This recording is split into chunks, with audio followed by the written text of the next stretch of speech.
So 2019 will mark our 50th year. Okay, so I kind of want to talk about how we got here.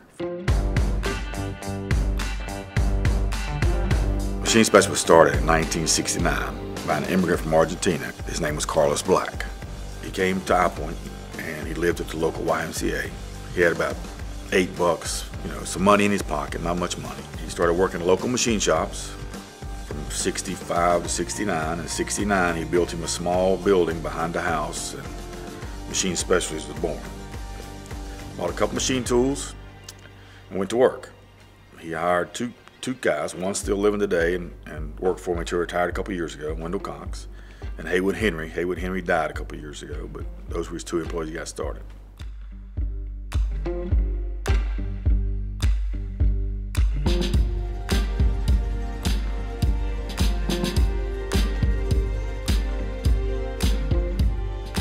I showed up in 1980. I was the 6th or 7th employee, somewhere in there. Things were going good. I was learning a lot. I was running the machine at DSMA, and we bought our first CNC machine tool. I got to be involved in that. I remember one of our home runs was IBM. We had gotten big enough maybe to get an IBM job. So they made some demands on us. We had to get this job done or whatever. So Carl's like, I don't know how we're gonna get this done, but we gotta have it done by Friday. So he said, okay, here's what we'll do. We'll rotate sleeping. I said, okay, so it's my turn first, of course. I said, okay, you go ahead. So he goes on the couch and he sleeps for about 4 hours, and I work trying to make the parts, and then I go wake him up. And then he ran the parts for 6 or 8 hours, and then I slept on the couch. We rotated all week, but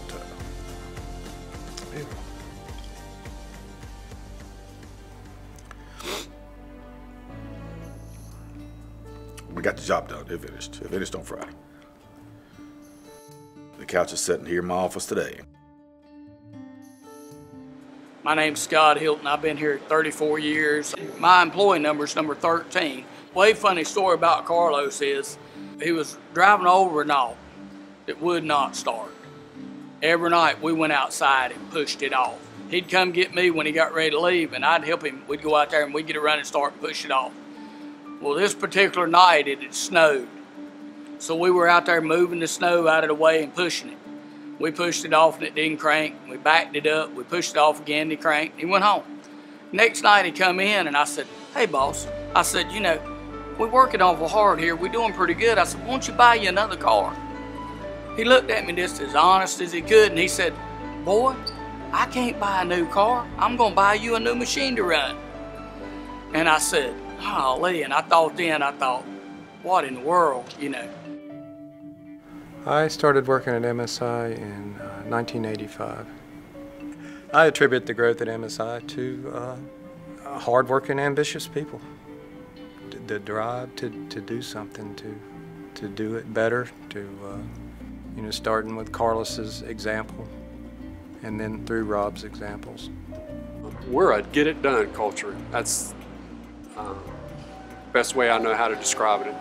When I first came to MSI 33 years ago, what I noticed on my first day in the shop was the technology was just far beyond anything I'd seen. One of my first recollections was a robot arm reaching around and taking a tool out of a tool carousel and putting it in the tool spindle. And I thought, man, this is top-notch technology, cutting edge. I've got to work here. I had been working part-time at night for, a month or so, and I was in the saw room running a saw. I was warned that Carlos may pop in at any time to just visit to see what was going on. So he came in and he recognized I was a new guy, and he came over and spoke to me and he says, so you know what's going on, what you're doing here? And I said, yes sir, and I explained to him what I was doing. And he said, so how do you like it? And I said, I like it. I think there's a good future in the machine shop. And he just stopped and he shook his head. And I'm like, okay, what did I say wrong? And he's like, you can't do it for the future. You've got to do it because you love it. And that's stuck with me from that night forward. For me to move from a machinist to a leader was a journey. So now we're getting close to 1990. He and I worked together arm in arm the whole period of time. I remember we were about $4 million in sales. and we had like 30 employees. And it's our year end. We're sitting down, we're proud, we're all just so happy, had a great year. He says, guys, you know what, this is perfect.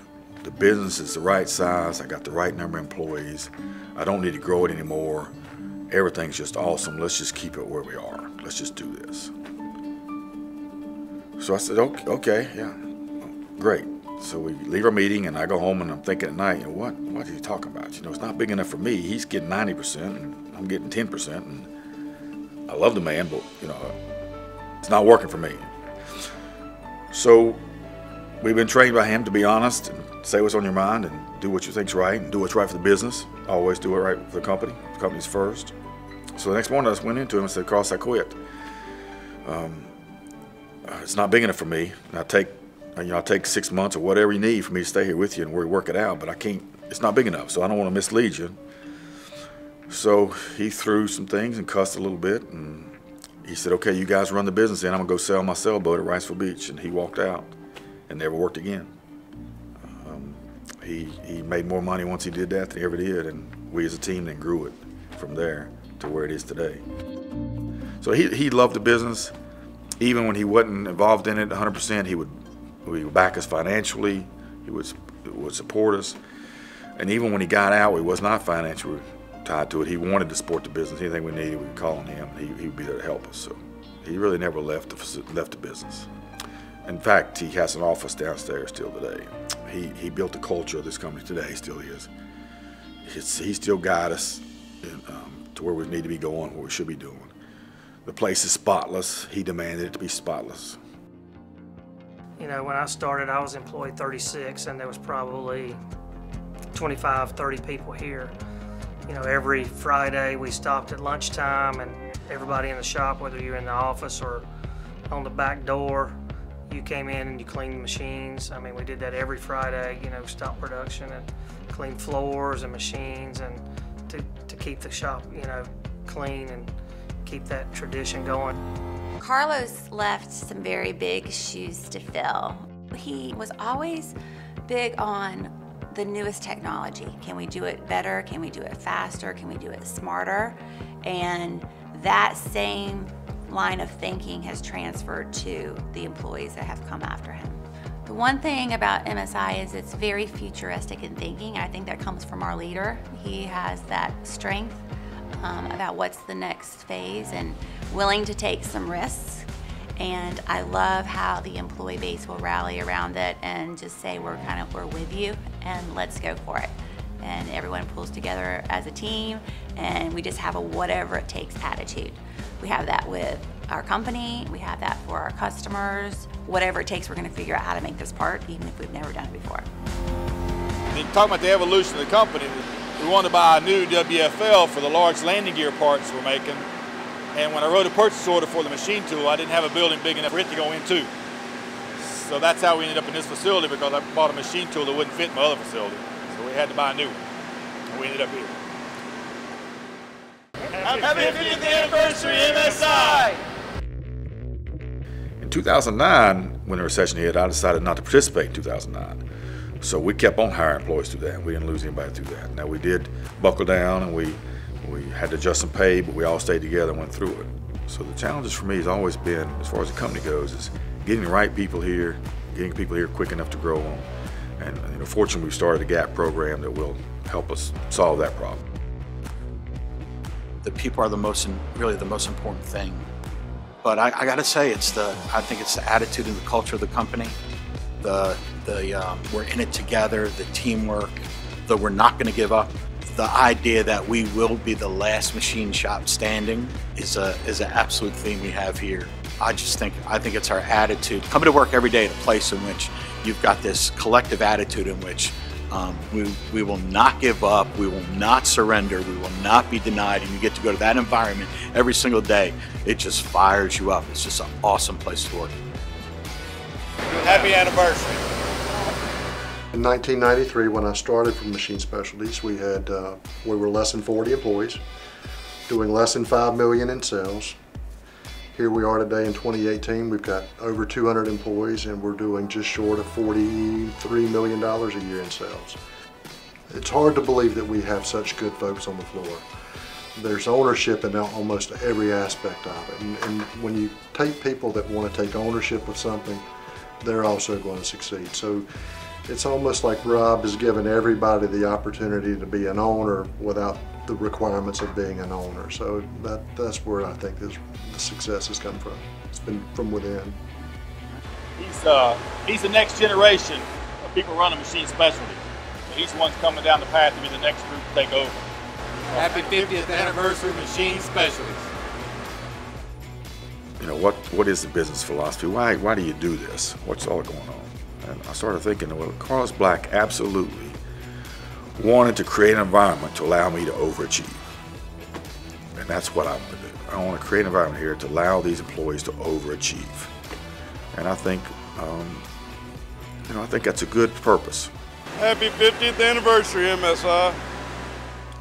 But in the business, what I'm most proud about Machine Specialties is, our reputation.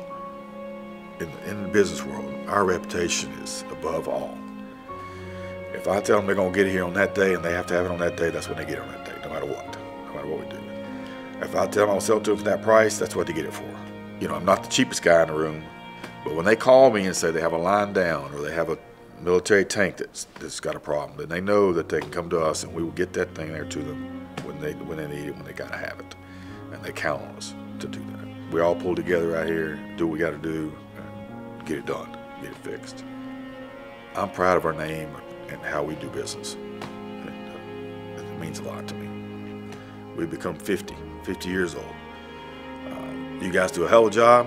We could not get here without each other.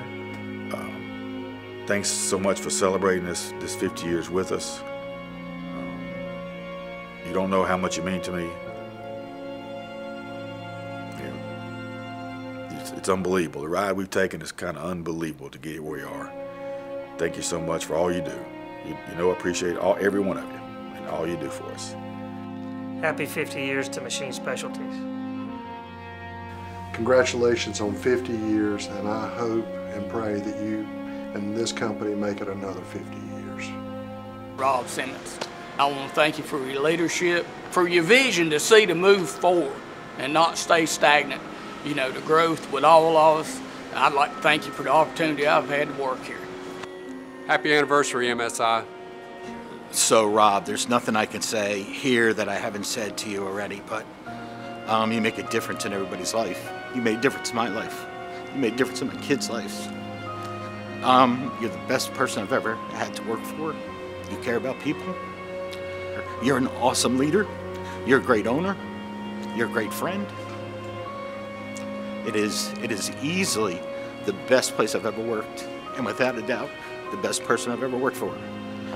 Thank you just doesn't say it. So you know how I end all these meetings, right? We have these meetings and I end them all with the same statement every time.